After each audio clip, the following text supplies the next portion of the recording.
Vi a 3 buitres parados en medio del desierto. No peleaban, no volaban, solo esperaban. Cuando me acerqué me di cuenta de que no era un animal en el suelo. Era una mujer enterrada viva. Hay días en que la soledad pesa más que la montura sobre el lomo del caballo. Me desperté antes del sol, como siempre. La casa estaba demasiado silenciosa, de ese silencio que solo se encuentra cuando ya no queda nadie a quien llamar por su nombre. Hacía 3 años que Clara se había ido. 3 años que el desayuno se había convertido solo en café, sin conversación, sin el sonido de la cuchara golpeando su taza, sin esa forma que tenía de mirarme y preguntarme si había dormido bien.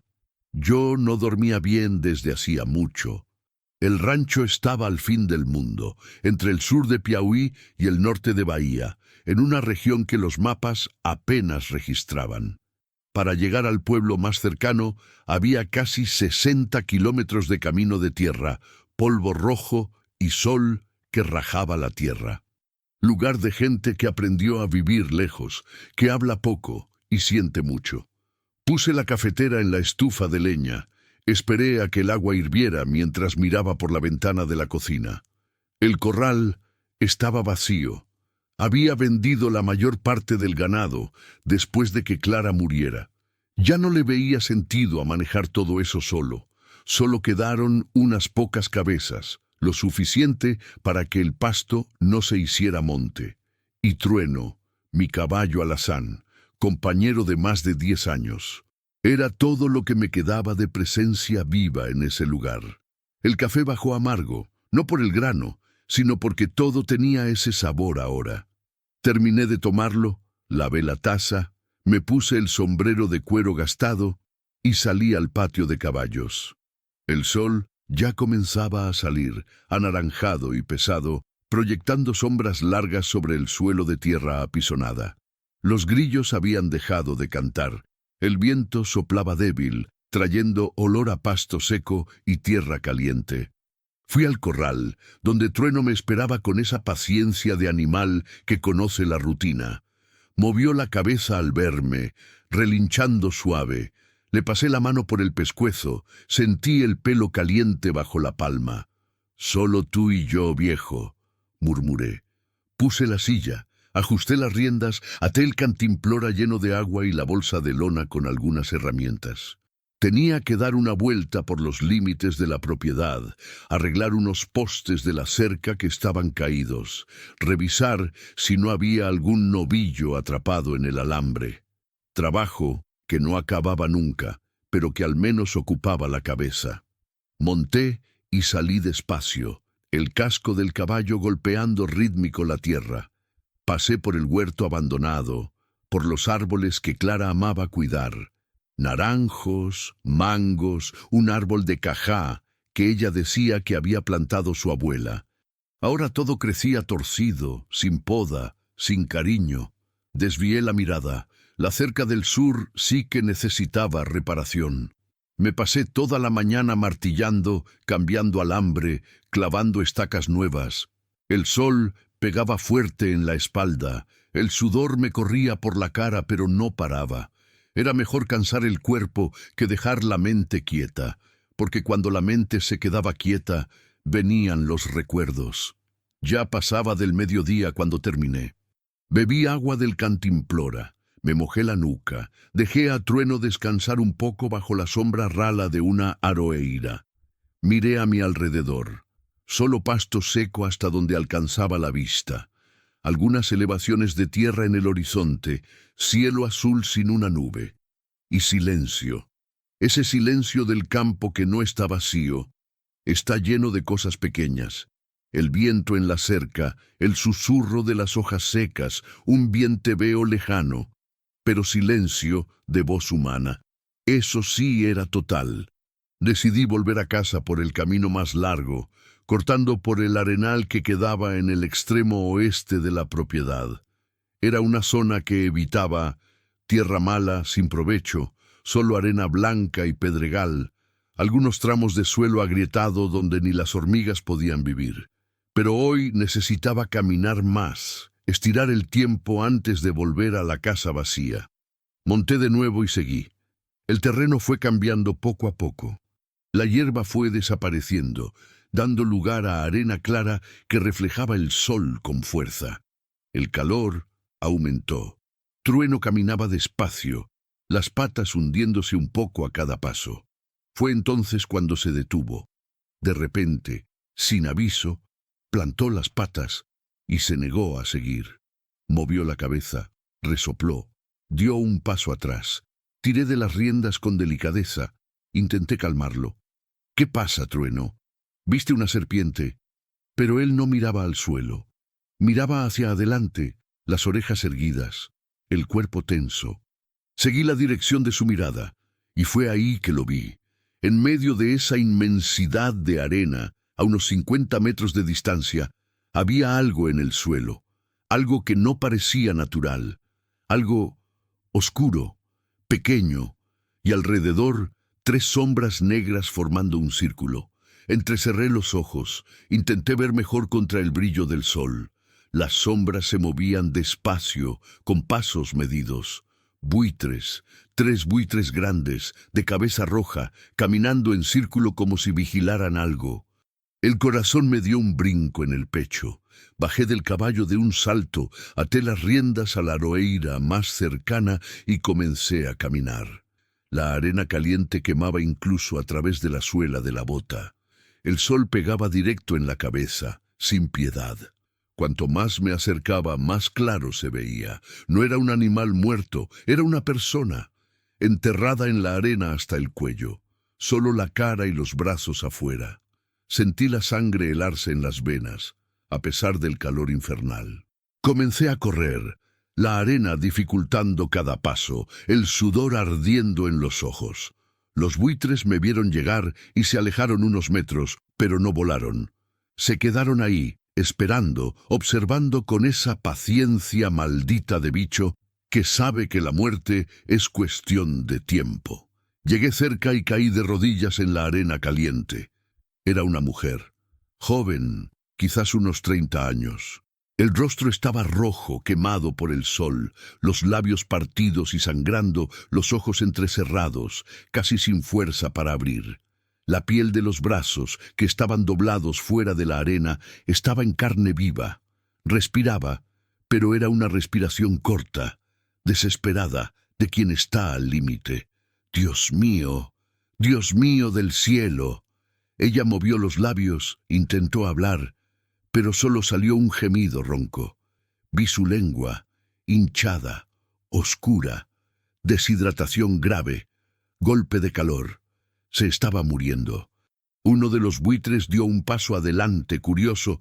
Otro abrió las alas lentamente, probando, marcando territorio. Algo explotó dentro de mí. «¡Váyanse de aquí!», grité, tirando arena en su dirección. Retrocedieron, pero no mucho. Sabían que yo era solo un hombre, y los hombres se cansan, los hombres se rinden. Pero yo no iba a rendirme, no esta vez, porque 3 años atrás había llegado demasiado tarde. Había encontrado a Clara tirada al borde del camino, el cuerpo ya frío, los ojos abiertos mirando a la nada. Había tomado su mano y sentido que no quedaba nada allí, solo carne, solo ausencia. No iba a dejar que eso pasara de nuevo. «Aguanta», susurré, la voz temblando. «Por favor, aguanta. Te voy a sacar de aquí». Comencé a cavar con las manos, la arena caliente quemándome la piel de los dedos, de las palmas. Cavaba rápido, desesperado, tirando arena hacia atrás, abriendo espacio alrededor de su cuerpo. Con cada puñado que sacaba, más arena se escurría por los lados, rellenando el hoyo de nuevo. «¡No! ¡No!», murmuré entre dientes, cavando más profundo, más rápido. El sudor me corría mezclado con arena, las manos comenzaron a sangrar, pero no paraba, no podía parar. La mujer abrió los ojos, 2 puntitos verdes casi apagados, y me miró. Fue una mirada que nunca olvidaré. No había esperanza en ella. Solo sorpresa. Sorpresa de que alguien hubiera aparecido. Sorpresa de seguir viva para verlo. «¿Quién te hizo esto?», pregunté sin dejar de cavar. «¿Quién te enterró aquí?». Ella tragó saliva, y vi el dolor que eso le causó. La garganta debía estar en carne viva. Una lágrima se deslizó por su rostro quemado, mezclada con arena y sudor. Su boca se movió, despacio. Cada palabra era un esfuerzo brutal. Mi padrastro. La voz salió tan baja que apenas la oí, pero la oí. Y esa palabra cargaba un peso que iba mucho más allá del sonido. Seguí cavando, ahora con más fuerza, con más rabia, rabia hacia quien hace eso, rabia de un mundo donde eso es posible, rabia de mí mismo por casi no haber pasado por ahí. Poco a poco fui liberando sus hombros, el torso, la cintura. Vestía una blusa clara, ya sucia de arena y sudor, un pantalón de mezclilla. Los pies estaban descalzos, los tobillos lastimados. Cuando finalmente logré sacarla, se desplomó en mis brazos, el cuerpo blando, demasiado caliente, temblando. La tomé en brazos. Era ligera, demasiado ligera, y comencé a caminar de vuelta al caballo. Los buitres nos siguieron con la mirada, pero no se acercaron más. Trueno estaba nervioso, sintiendo el olor a muerte que venía de ella.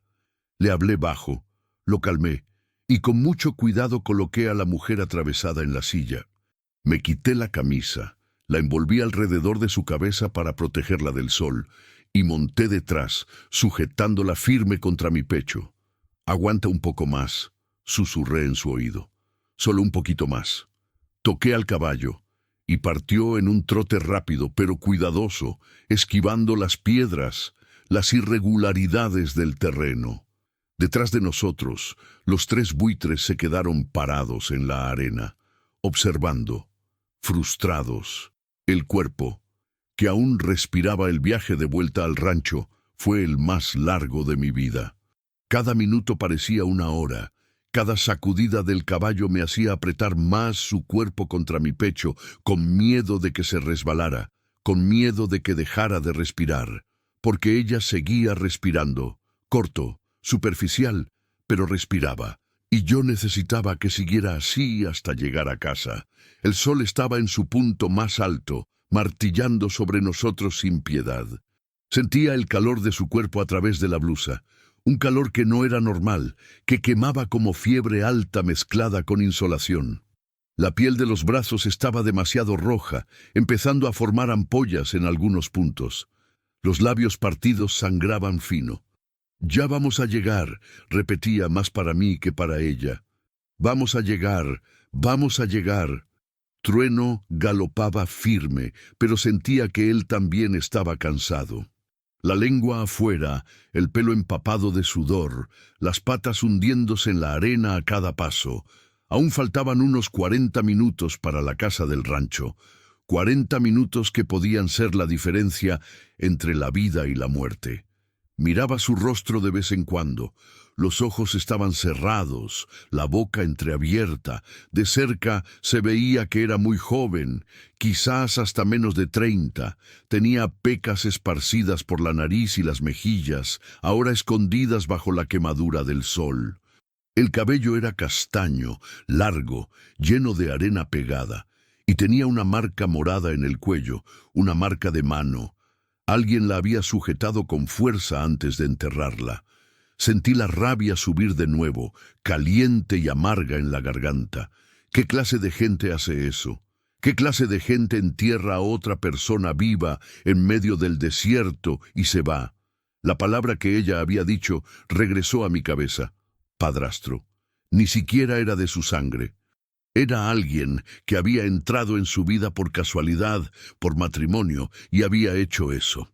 La había llevado a ese fin del mundo, había cavado un hoyo, la había enterrado, y se había ido esperando que el sol y los buitres hicieran el resto. «¡Hijo de su madre!», gruñí entre dientes. Trueno resopló, como si estuviera de acuerdo. Pasamos por el pasto, por la cerca que había arreglado antes, por los árboles del huerto. La casa apareció en el horizonte pequeña y blanca, con el techo de teja roja brillando bajo el sol. Nunca me había alegrado tanto de ver esas paredes. Llegué al patio de caballos y desmonté con cuidado, sujetándola en brazos. Trueno se detuvo jadeando, la cabeza gacha, las piernas temblando. Sabía que había dado todo de sí. «Gracias, viejo», murmuré antes de entrar corriendo a la casa. La llevé directo al cuarto de huéspedes, el único cuarto además del mío que aún tenía la cama tendida. Era una habitación pequeña, con una ventana que daba al patio, una cómoda vieja y una cama matrimonial con sábanas blancas que Clara había lavado por última vez. Acosté a la mujer con cuidado, le quité la camisa que le había puesto en la cabeza y corrí a la cocina por agua. Llené una taza, tomé un trapo limpio, volví corriendo. Me senté al borde de la cama y humedecí sus labios despacio, solo unas gotas. Ella tragó por reflejo, la garganta moviéndose con dificultad. Esperé un poco, di unas gotas más. No podía darle mucha agua de golpe, lo sabía. La gente con deshidratación grave puede entrar en shock si bebe demasiado rápido. Mojé el trapo y lo pasé por su rostro, limpiando la arena, el sudor seco, la sangre de los labios. La piel estaba demasiado caliente, fiebre, necesitaba bajarla antes de que le hirviera el cerebro. Me levanté, fui al baño, llené una tina con agua fría de la cisterna. Volví al cuarto, mojé el trapo de nuevo y comencé a pasarlo por sus brazos, por el cuello, por la frente. El agua se escurría, llevándose la arena, dejando la piel limpia y roja. Las quemaduras eran peores de lo que pensaba. En los brazos, donde la piel había estado expuesta directamente al sol, había ampollas grandes llenas de líquido. En los hombros, la piel comenzaba a pelarse. Yo no era doctor, pero había visto quemaduras de sol antes, en peones que se dormían borrachos en el pasto. Esto le iba a doler mucho cuando despertara, si es que despertaba. Aparté el pensamiento de mi cabeza. Fui al botiquín de la cocina, tomé la cajita de primeros auxilios que siempre estaba guardada. Tenía gasas, esparadrapo, algodón, alcohol y un frasco viejo de pomada para quemaduras que ni recordaba cuándo había comprado. Revisé la fecha de caducidad. Todavía servía. Volví al cuarto y apliqué la pomada con cuidado en sus brazos, en los hombros, en el cuello. Ella gimió suavemente cuando toqué la piel, pero no despertó. Era mejor así. Al menos no estaba sintiendo todo el dolor. La cubrí con una sábana delgada, dejé la ventana entreabierta para que circulara el aire y me senté en la silla de paja que había en la esquina del cuarto y me quedé mirándola respirar. Las horas pasaron despacio. El sol comenzó a bajar, pintando el cuarto de naranja a través de la ventana. Me levantaba de vez en cuando para humedecer sus labios con más agua, para cambiar el trapo húmedo en su frente, para verificar si la fiebre estaba bajando. No lo estaba. Seguía caliente, el rostro rojo, la respiración corta. De vez en cuando movía la cabeza de un lado a otro, murmuraba algo que no entendía. Abría los ojos por un segundo y los cerraba de nuevo, perdida en algún lugar entre la conciencia y el desmayo. Intenté darle un poco más de agua.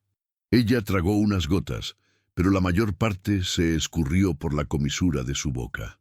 «Vamos, señorita», pedí en voz baja. «Usted tiene que beber, tiene que reaccionar». Nada. Cuando oscureció por completo, encendí la lámpara de gas que estaba sobre la cómoda. La luz tenue llenó el cuarto de sombras danzantes. Afuera, los grillos comenzaron a cantar y el viento de la noche sopló más fresco por la ventana. Debí haber ido al pueblo a buscar un médico.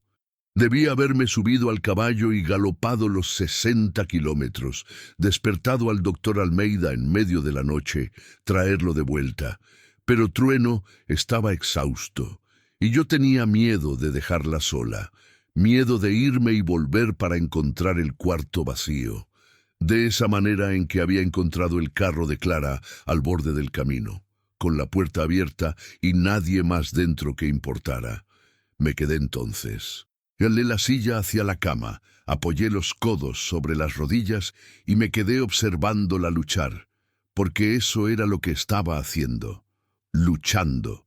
Lo veía en los pequeños movimientos, la mano que se cerraba y se abría, el pie que se movía bajo la sábana, la frente que se arrugaba cuando algún dolor pasaba.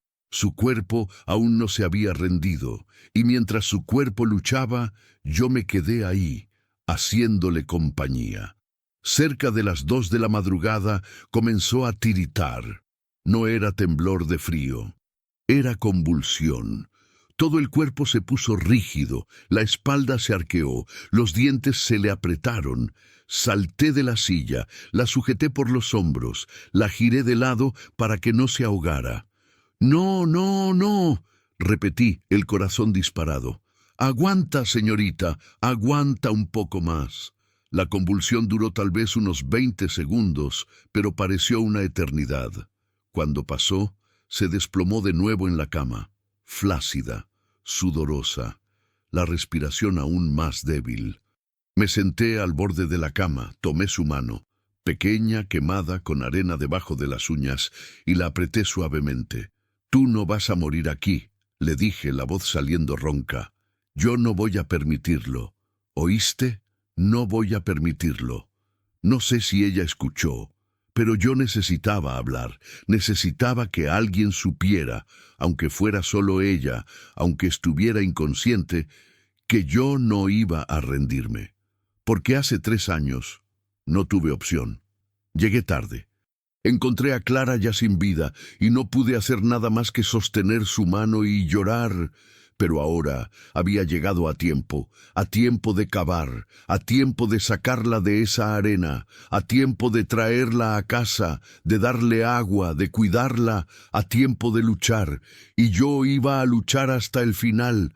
Me quedé ahí, sosteniendo su mano, escuchando la respiración irregular, sintiendo el pulso débil latir en su muñeca. Afuera, la noche era solo oscuridad y silencio, pero aquí dentro, en ese cuarto pequeño iluminado por el quinqué, todavía había vida, todavía había oportunidad, y mientras hubiera oportunidad, yo no me movería de ahí. Las primeras palabras. Despertó cuando el sol ya estaba alto. Me había quedado dormido en la silla, la cabeza colgando hacia un lado, todo el cuerpo adolorido por haber pasado la noche sentado. Fue un gemido bajo lo que me despertó. Abrí los ojos de golpe, el corazón disparado, y miré hacia la cama. Estaba moviendo la cabeza despacio, los ojos parpadeando contra la luz que entraba por la ventana. La boca se abrió. Intentó formar palabras, pero solo salió un sonido ronco, áspero. Me levanté de un brinco, tomé la taza de agua que había dejado en la mesita de noche y me senté al borde de la cama. «Calma», dije en voz baja. «Despacio, voy a darte agua». Puse mi mano detrás de su cabeza, la levanté con cuidado y acerqué la taza a sus labios. Bebió unas gotas, tragó con dificultad, tosió débilmente. Esperé a que se calmara y le ofrecí más. Esta vez bebió un poco más, los ojos aún entrecerrados, intentando enfocarme. Cuando terminé, la recosté de nuevo sobre la almohada. Me miró por un largo rato, como si estuviera tratando de entender dónde estaba, quién era yo, si todo aquello era real. «Tú», la voz salió débil, quebrada. «¿Tú me sacaste de allá?» Asentí. «Te encontré en el desierto, enterrada. Te traje aquí». Sus ojos se llenaron de agua. No eran lágrimas de dolor, eran lágrimas de quien no creía estar viva todavía, de quien estaba segura de que iba a morir en esa arena, y despertó en un cuarto de verdad, en una cama de verdad, respirando aire que no quemaba. Pensé... La voz se le quebró. Respiró hondo. Lo intentó de nuevo. «Pensé que iba a morir». «Casi mueres», respondí, la voz más dura de lo que quería. «La fiebre no bajó en toda la noche. Tuviste convulsiones en la madrugada». Cerró los ojos y una lágrima se deslizó por su sien, mojando la almohada. ¿Cuánto tiempo estuve allá?» La miré tratando de calcular. «No sé. ¿Cuánto tiempo hace que te enterraron? Tragó saliva. Desde ayer en la mañana. Más de 24 horas enterrada viva, con el sol pegando directo en la cabeza, sin agua, sin sombra, solo arena caliente y sopilotes esperando. ¿Cómo había aguantado tanto tiempo?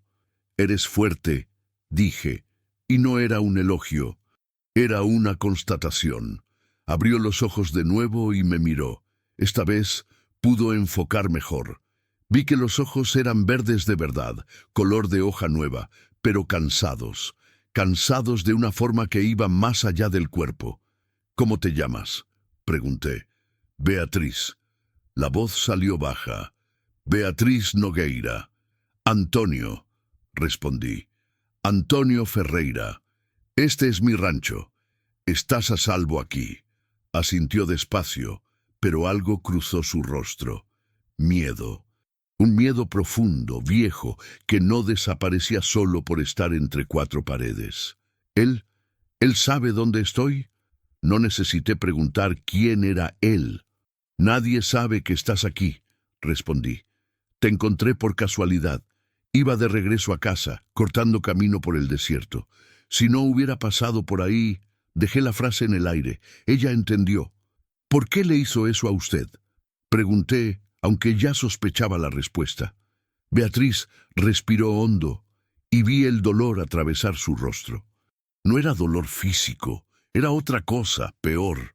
Mi mamá murió hace 2 meses, comenzó, la voz temblando. Cáncer. Fue rápido. Lo descubrió y en 3 meses ya se había ido. Hice un gesto para que parara, para que descansara, pero ella negó con la cabeza. Necesito hablar, necesito que alguien sepa. Asentí y dejé que continuara.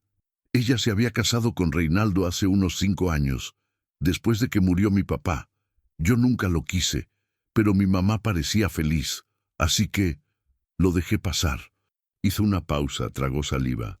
Cuando ella murió me dejó todo a mí. La casa, las tierras que mi abuelo le había dejado, unos ahorros. No era mucho, pero era algo. Y él quería quedarse con todo, completé. Asintió, los ojos fijos en el techo.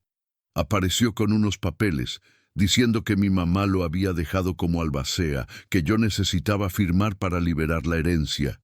Pero yo desconfié. Llevé los papeles al abogado, y el abogado dijo que era fraude.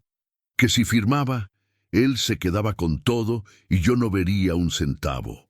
¿Lo confrontaste? Lo confronté. La voz adquirió un tono amargo. Le dije que no iba a firmar, que lo iba a denunciar. Se puso demasiado tranquilo. Dijo que estaba bien, que lo resolvíamos después.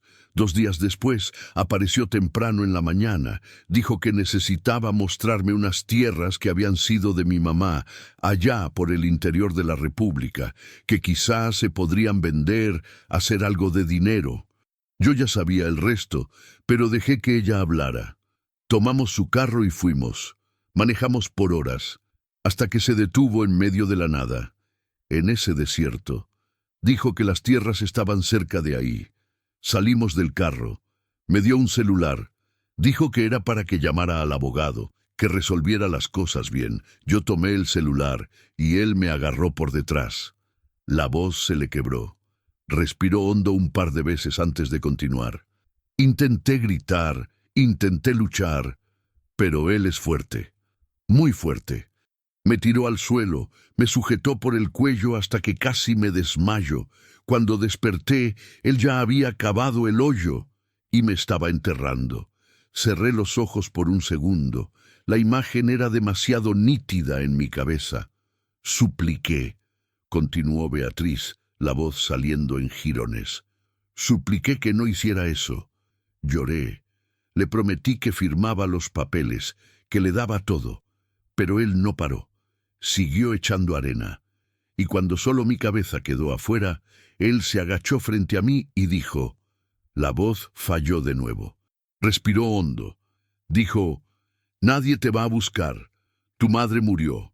Ya no tienes a nadie. El desierto lo borra todo. En unos días ni los zopilotes encontrarán tus huesos.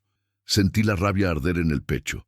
Una rabia fría, pesada, del tipo que no se va. Tomó mi celular, lo apagó, lo tiró lejos. Se subió al carro y se fue. Y yo me quedé ahí. Me miró, los ojos verdes mojados. Me quedé esperando morir. Nos quedamos en silencio un rato. Solo el viento soplando afuera, haciendo que la ventana golpeara suavemente contra el marco. «No moriste», dije, la voz saliendo más firme de lo que me sentía. «Y él no quedará impune». Ella negó con la cabeza, cansada. «No sirve de nada, no hay pruebas, no hay testigos. Es mi palabra contra la de él, y él es listo. Ya debe haber inventado una historia, dicho que me fui, que desaparecí, no sé». «Sí hay prueba», respondí. «Tú, las quemaduras, las marcas en el cuello, el estado en que estabas. Yo lo vi, yo te saqué de ahí.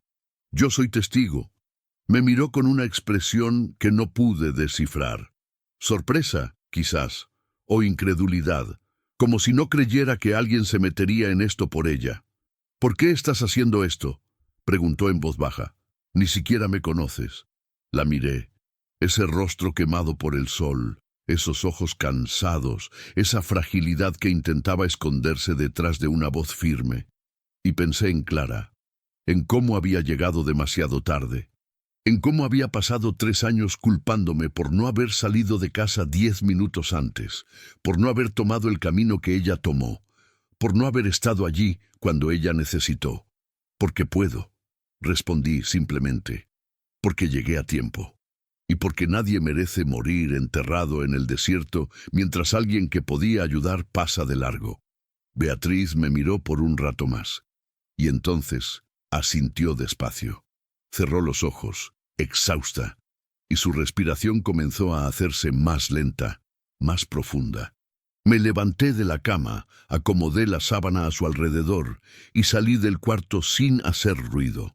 En la cocina puse agua a hervir y me quedé mirando por la ventana. El sol pegaba fuerte en el patio de labores.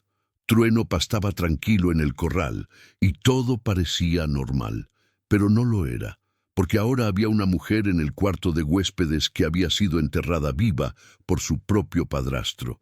Una mujer que casi muere y que todavía tenía miedo de ser encontrada. Y estaba yo, un ranchero viudo que había pasado 3 años viviendo en piloto automático, solo siguiendo adelante sin mirar a los lados. Pero algo había cambiado. Desde el momento en que vi esos sopilotes formando un círculo en la arena, algo dentro de mí había despertado. Una rabia, un propósito, una certeza de que no iba a dejar pasar esto. Tomé la taza de café caliente, di un sorbo amargo, y miré el cielo azul allá afuera. Reinaldo creía que el desierto lo borraba todo, pero estaba equivocado, porque yo saqué a Beatriz de ahí, y ahora yo me aseguraría de que él pagara. El miedo, que no pasa. Beatriz durmió el resto del día. Yo entraba al cuarto cada hora, verificaba si seguía respirando bien, si la fiebre había regresado, si necesitaba más agua. Cada vez que abría la puerta, ella estaba en la misma posición, de lado, encogida, el rostro medio oculto por la almohada. Parecía una niña asustada tratando de hacerse lo suficientemente pequeña para desaparecer. Aproveché el tiempo para atender a los animales. Le di ración a Trueno, cambié el agua del bebedero, revisé sus cascos.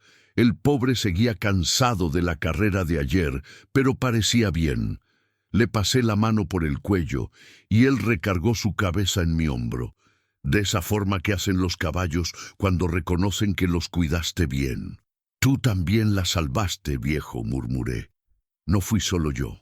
Después fui a revisar las gallinas, a arreglar la puerta del chiquero que estaba atascada, a cortar leña para el fogón.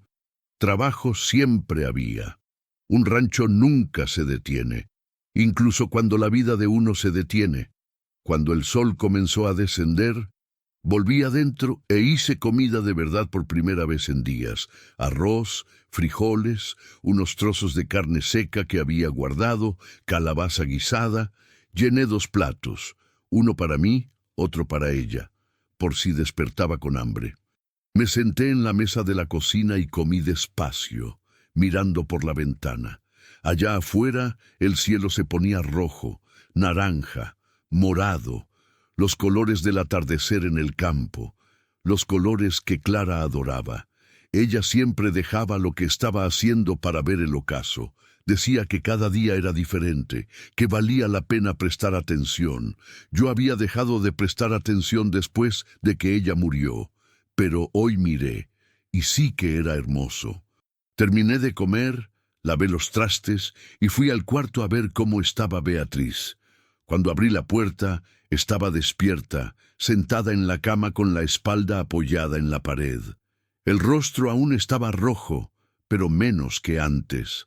Las ampollas de los brazos se habían desinflado un poco. La respiración era más fuerte. «Hola», dije deteniéndome en la puerta. «Hola», respondió ella, la voz ronca pero firme. «Hice comida. ¿Necesitas comer algo?» Ella miró hacia la ventana, hacia el cielo que ya oscurecía. «¿Qué hora es?» «Casi las 6 de la tarde. Dormiste todo el día». Beatriz se pasó la mano por el rostro, despacio, probando la piel quemada. Hizo una mueca de dolor. «¿Te duele mucho?», pregunté. «Duele». Miró sus propios brazos, los vendajes que le había puesto. Pero ya dolió más. Fui a la cocina, tomé el plato que había separado para ella y volví. Lo puse sobre la mesita de noche. «No sé si puedes sostener el tenedor. Puedo ayudarte si quieres». Miró el plato, y por primera vez desde que despertó vi algo parecido al hambre en su rostro. Intentó tomar el tenedor, pero la mano le temblaba demasiado y le dolía cerrar bien los dedos. «Deja que te ayude», dije, tomando el tenedor. Me senté al borde de la cama y comencé a darle de comer, despacio, esperando a que masticara y tragara antes de ofrecerle más. Era extraño. Intimidad forzada entre dos desconocidos. Pero ella no se quejó y yo no comenté nada. Solo estuvimos ahí, en ese silencio un poco incómodo, hasta que comió la mitad del plato y me hizo señas de que estaba satisfecha. «Gracias», dijo ella, la voz baja. «De nada». Llevé el plato de vuelta a la cocina. Regresé con un vaso de agua. Ella bebió sola esta vez, sosteniendo el vaso con ambas manos, como una niña. «Necesito ir al baño», dijo después, el rostro sonrojándose un poco. «¿Puedes caminar?» «Creo que sí». La ayudé a levantarse. Las piernas le temblaron, pero aguantaron. Apoyada en mi brazo fue al baño despacio, pisando con cuidado, como si probara cada músculo. Esperé afuera hasta que terminó. Cuando salió, estaba aún más pálida, sudada por el esfuerzo. La llevé de vuelta a la cama. «Necesitas descansar más», dije. «El cuerpo aún se está recuperando». Se acostó, pero no cerró los ojos. Se quedó mirando el techo, quieta, pensativa. «¿Cuánto tiempo puedo quedarme aquí?», preguntó de repente. La pregunta me tomó por sorpresa. «¿Cuánto necesites?» «Pero no puedo quedarme para siempre. Él me va a buscar. Va a descubrir que no morí». «Deja que lo busque», respondí, la voz más dura de lo que debía. «Deja que venga hasta aquí. Será aún mejor». Beatriz me miró con esos ojos verdes cansados. «Tú no lo conoces. No sabes de lo que es capaz». «Sí lo sé. Te enterró viva». «Eso ya me dice todo lo que necesito saber». Ella negó con la cabeza. «Él es un peligro. Si descubre que estoy viva, que estoy aquí, va a venir. Y no va a venir solo. Tiene amigos. Gente peor que él. Y yo tengo una escopeta y 60 kilómetros de tierra entre aquí y el pueblo más cercano», respondí. «Nadie llega sin que yo lo vea desde lejos. Pero la verdad es que yo también estaba preocupado, no por él viniendo hasta acá. Eso yo sé lidiar, sino por el miedo que vi en sus ojos, un miedo que iba más allá del dolor físico, más allá del trauma de haber sido enterrada viva. Era miedo de alguien que conocía muy bien a la persona que había intentado matarla, que sabía que él no iba a rendirse fácil. «Mañana vamos al pueblo», dije. «Vamos a la comandancia o delegacia. Pones una denuncia. Cuentas todo lo que pasó. La policía lo va a buscar. Ella soltó una risa amarga, sin humor. ¿La policía? ¿De verdad crees que la policía va a hacer algo? Es mi palabra contra la de él. Y él es amigo del jefe de la policía, o delegado. Juega al truco todos los sábados con él. Sentí que el estómago se me revolvía. ¿Cómo sabes eso? Porque mi mamá me lo contó. A ella le parecía gracioso. Creía que era bueno tener un marido bien conectado. La voz de ella se hizo más baja. No sabía que esas relaciones servirían para que él me matara sin ninguna consecuencia. Me quedé en silencio procesando eso. Si el jefe de la policía era amigo de Reinaldo, las cosas se ponían más complicadas. Mucho más complicadas. Entonces vamos a otro pueblo, dije. O hablamos directo con el Ministerio Público. Siempre hay manera, siempre hay cómo arreglarlo. Beatriz me miró por un largo rato, como si estuviera tratando de decidir si creía en mí o no. ¿Por qué estás haciendo esto?, preguntó de nuevo. En serio, no me conoces, no me debes nada. ¿Por qué arriesgarte a meterte en un lío de esos? Respiré profundo. La pregunta era justa y merecía una respuesta honesta. Hace 3 años, comencé, la voz saliendo más baja de lo que esperaba. Mi esposa murió en una carretera a 15 kilómetros de aquí. Su coche se descompuso. Ella intentó regresar a pie y se desmayó en el camino. Insolación, golpe de calor. Cuando la encontré ya habían pasado horas. Ya era tarde. Miré a Beatriz y vi la comprensión formarse en su rostro. Pasé 3 años culpándome por no haber salido de casa más temprano ese día, por no haber tomado la misma carretera, por haber llegado tarde. Mi voz se quebró un poco, me aclaré la garganta, cuando te vi ahí en el desierto, enterrada, con los zopilotes, aves carroñeras esperando. Fue como si tuviera una segunda oportunidad, una oportunidad de llegar a tiempo, de no dejar a alguien morir sola cuando yo podía hacer algo. Beatriz no dijo nada, solo siguió mirándome, los ojos brillando en la luz tenue del candil o un lampión. Así que no es solo por ti, continué, es por mí también, porque si te dejo volver allá, si dejo que ese desgraciado quede impune, voy a pasar el resto de mi vida sabiendo que tuve la oportunidad de hacer lo correcto y no lo hice. Y yo no aguanto cargar más con este peso. El silencio que siguió fue diferente. No era incómodo, era el silencio de cuando 2 personas se entienden sin necesitar decir nada más. Está bien, dijo Beatriz finalmente, la voz suave. Lo intentamos, pero si no funciona, si la policía no hace nada, me voy a ir. Me iré lejos, cambio de nombre, desaparezco. No voy a quedarme esperando a que me encuentre. No va a ser necesario, respondí con una convicción que no sabía si realmente sentía. Va a funcionar. Ella asintió, pero vi la duda en su rostro. Descansa ahora, dije levantándome. Mañana decidimos los próximos pasos. Estaba a punto de salir del cuarto cuando ella llamó. ¿Antonio? Me giré. Gracias, por todo, por encontrarme, por traerme aquí, por creer en mí. Asentí, sin saber qué decir. Descansa, Beatriz. Cerré la puerta despacio y fui a la cocina. Me senté en la silla, apoyé los codos en la mesa y pasé las manos por mi cara. El asunto se estaba complicando más de lo que imaginaba. No era solo salvarla, era enfrentar a un hombre peligroso, con contactos, que creía que podía enterrar gente viva e irse impune. Era ir contra un sistema que tal vez estuviera de su lado. Pero yo había dado mi palabra, y más que eso, la había sacado de ese desierto. La había traído a mi casa, la había cuidado. Ahora ella era mi responsabilidad, y no iba a fallar de nuevo. Afuera, la noche se cerró por completo. Los grillos cantaban, el viento soplaba fresco, todo parecía tranquilo. Pero yo sabía que la tormenta aún estaba por venir. La tormenta que borra huellas. Me desperté a mitad de la madrugada con el ruido del viento golpeando la ventana. Me senté en la cama, todavía algo aturdido, tratando de entender qué me había despertado. Entonces lo escuché de nuevo, un estruendo lejano, grave, que hizo temblar la casa. Trueno. No el caballo, sino el trueno de verdad, allá lejos, viniendo del oeste. Me levanté y fui a la ventana de la cocina.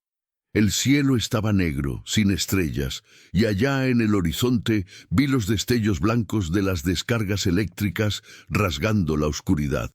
Una tormenta venía llegando, y venía rápido.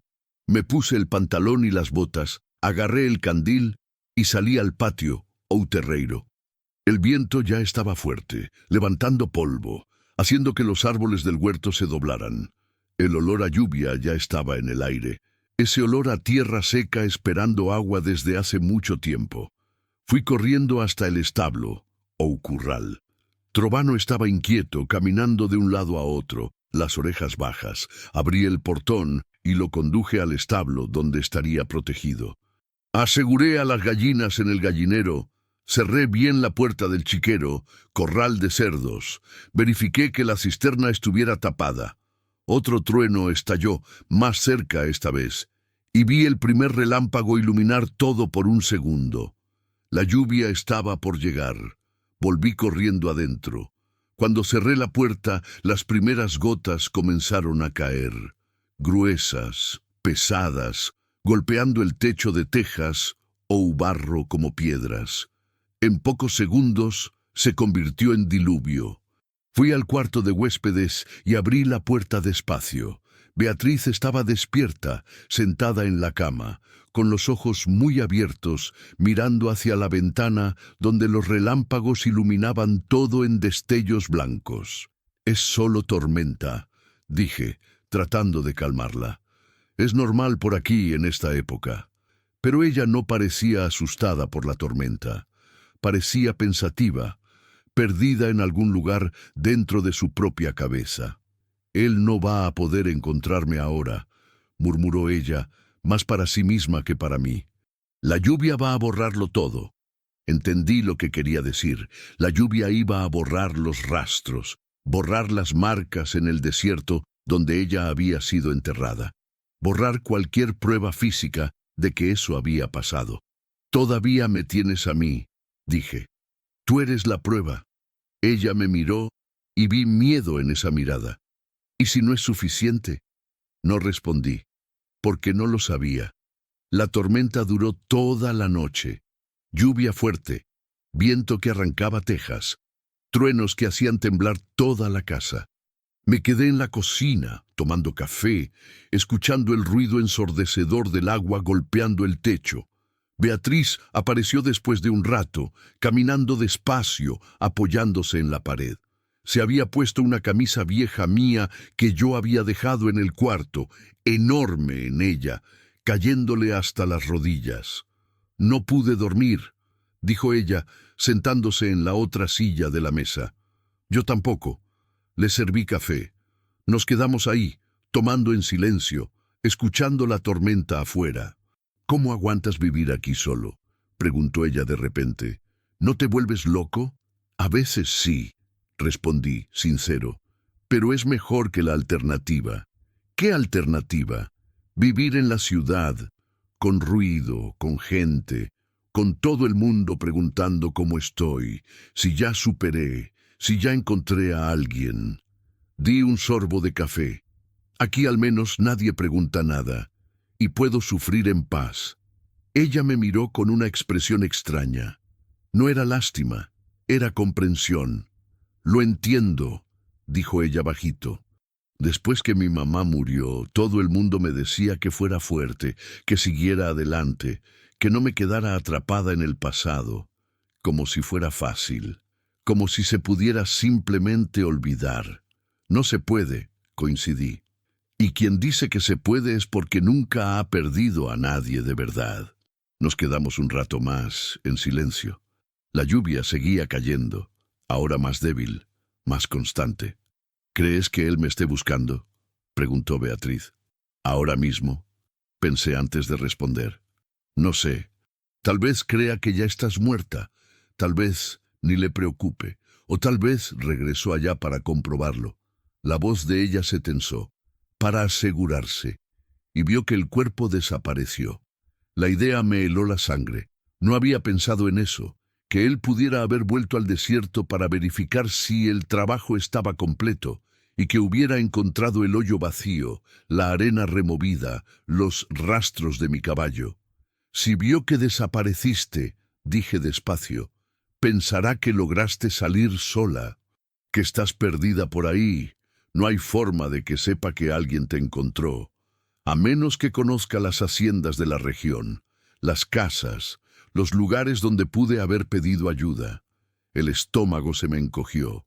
Tenía razón. Si Reinaldo conocía el área, sabía que no había muchas opciones en un radio de kilómetros, unas pocas haciendas aisladas, y la mía era una de ellas. ¿Cuánta gente vive cerca?, preguntó Beatriz. En esta región, quizás unas 3, 4 familias, todas lejos. La hacienda más cercana es la del señor Waldir, a unos 20 kilómetros de aquí. Entonces, no es difícil buscar. No, admití. No es difícil. Ella se pasó la mano por el pelo, nerviosa. Tenemos que ir al pueblo, hoy mismo. Poner la denuncia antes de que él venga hasta acá. Miré la ventana. La lluvia había pasado a ser una llovizna fina, pero el cielo seguía cerrado, negro. Con esta lluvia, el camino debe estar intransitable, dije. Se hace lodo, atolladero. El caballo no lo soporta. Entonces iremos a pie. Son 60 kilómetros. Apenas puedes caminar hasta el baño. Ella apretó los puños sobre la mesa, frustrada. No puedo quedarme aquí esperando que aparezca. No puedo. No te quedarás, respondí firme. Tan pronto la lluvia pare y el camino se seque un poco, nos vamos, pero no ahora. Ahora necesitas recuperarte más. Iba a discutir, pero fue interrumpida por un ruido afuera. No era trueno, era diferente, más agudo, un caballo relinchando, pero no era Trovano. Era otro caballo.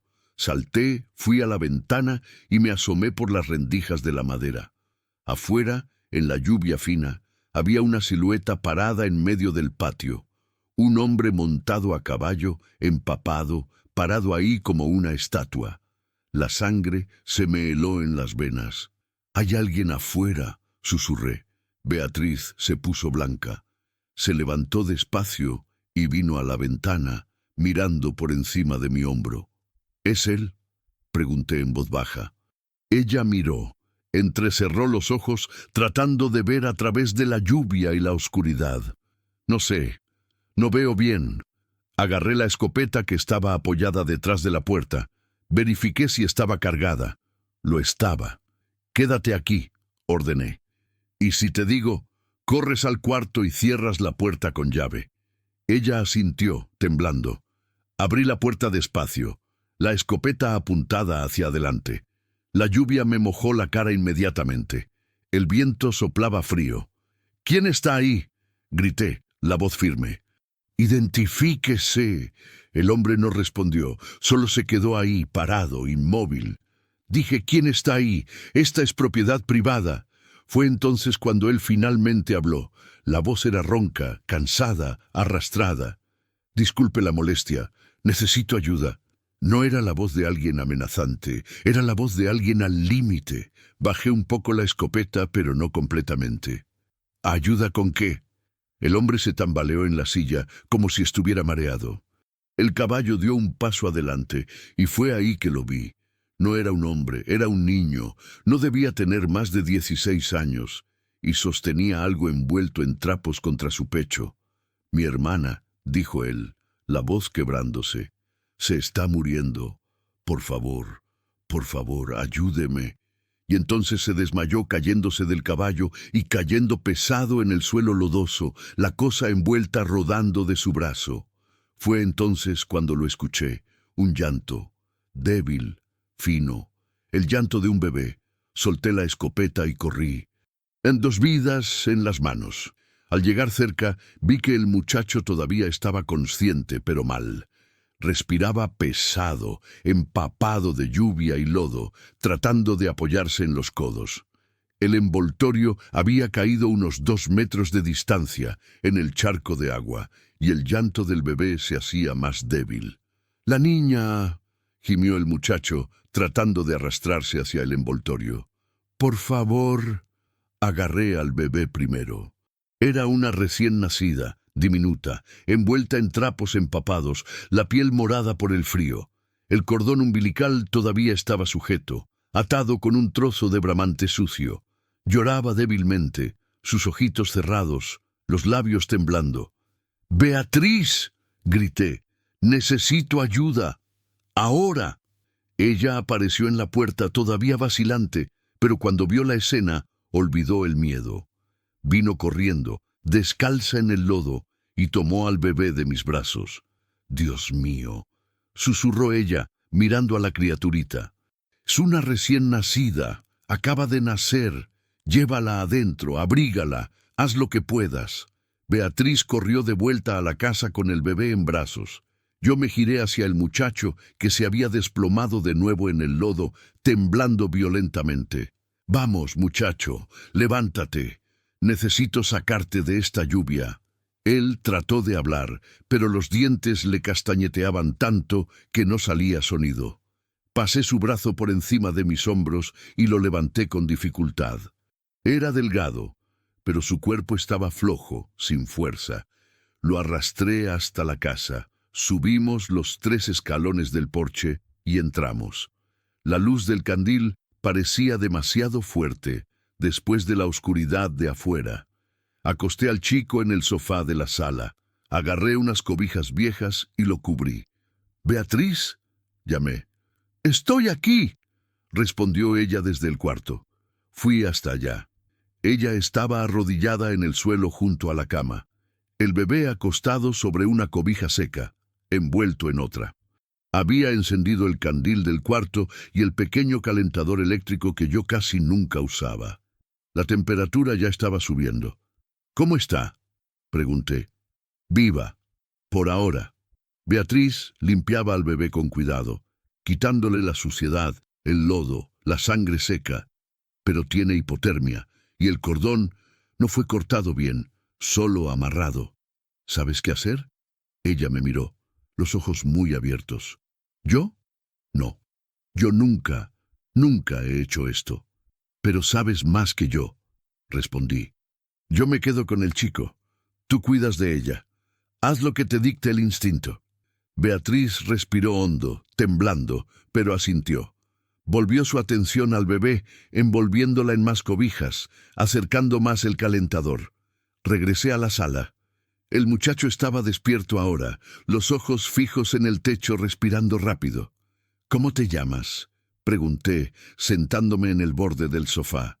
«Lucas», respondió él, la voz débil. «¿De dónde vienes, Lucas?». «De lejos, muy lejos». Intentó sentarse, pero no tenía fuerzas. «Mi hermana, ¿está bien? Está siendo cuidada, pero necesito que me cuentes qué pasó».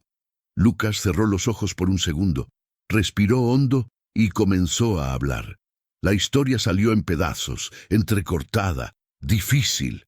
Él y su hermana vivían en un pueblito a más de 80 kilómetros de aquí, casi en la frontera con Chiapas. La hermana, Amanda, tenía 16 años. Había quedado embarazada de su novio, pero el muchacho había desaparecido en cuanto se enteró. Sus padres, gente religiosa, muy estricta, habían corrido a Amanda de la casa cuando la panza empezó a notarse. Dijeron que le había traído vergüenza a la familia. Lucas, que solo tenía 15 años, no soportó ver a su hermana en la calle. Él también se escapó de casa, se la llevó a un jacal abandonado en las afueras del pueblo. Trabajaba haciendo chambas donde podía, le traía comida, la cuidaba como podía. La panza fue creciendo, contó Lucas con la voz quebrada. Ella estaba asustada, muy asustada. Decía que no sabía cómo sería el momento. Yo tampoco sabía. No teníamos dinero para doctor, ni para el hospital. No teníamos nada. Y entró en labor de parto. Completé. Lucas asintió, los ojos llenándose de agua. Ayer por la mañana. Empezó a sentir dolor, mucho dolor. Pasó todo el día gritando. Yo no sabía qué hacer. Me quedé agarrándole la mano, rezando, pidiéndole a Dios que ayudara. Su voz se rompió. Cuando anocheció, el bebé nació, solo, sin nadie ayudando. Ella pujó y la niña salió. Pero se tragó saliva con dificultad. Pero mi hermana no dejó de sangrar. Sentí que se me revolvía el estómago. Sangraba muchísimo, muchísimo, de verdad. Intenté taponarle, pero no paraba. Ella se fue poniendo blanca, fría, débil. Y la niña estaba morada, no lloraba. La agarré, la zarandeé, le di unos golpecitos en la espalda como vi que alguien hacía una vez. Ahí lloró. Pero mi hermana, la voz, se le volvió a fallar. Mi hermana ya no despertaba. Ella murió, dije en voz baja. Lucas asintió, las lágrimas corriéndole por el rostro sucio. Yo no sabía qué hacer. Me quedé ahí, abrazando a la niña, mirando a mi hermana muerta. Pensé en volver a casa, pedir ayuda a mis padres. Pero ellos no iban a querer saber nada. Dirían que era castigo de Dios. Respiró hondo. Luego pensé, tengo que salvar a la niña. Ella no tiene la culpa de nada. Ella necesita vivir. Y te escapaste. Agarré el caballo de un vecino que andaba suelto en el potrero, envolví a la niña en todo lo que encontré y me fui. No sabía a dónde ir. Solo sabía que necesitaba encontrar a alguien que pudiera ayudar. Me miró, los ojos verdes iguales a los de la hermana que imaginé no haber visto nunca. Cabalgaba toda la noche. La niña lloraba, lloraba y lloraba. Yo intentaba calmarla, pero no sabía cómo.